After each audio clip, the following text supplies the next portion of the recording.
Hello, welcome back to our channel HardReset.Info, and in this video I will show you how to update region to fix Apple Pay.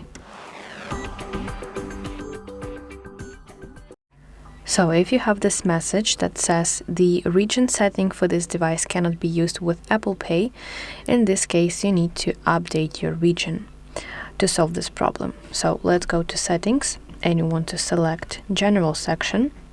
Now scroll until you see language and region, and now let's go to region. So here select please the region or country that matches the country that your bank card was issued in. So for example, if your bank is in United States, you need to select United States.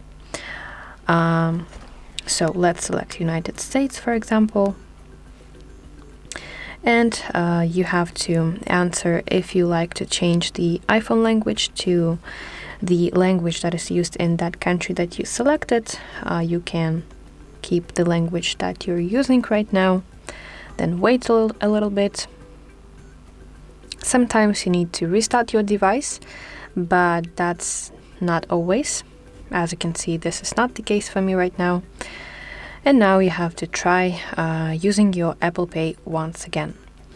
So that should work, that should help you, and I really hope that this video helps you, and if so, please like this video and subscribe to our channel to see more content like this.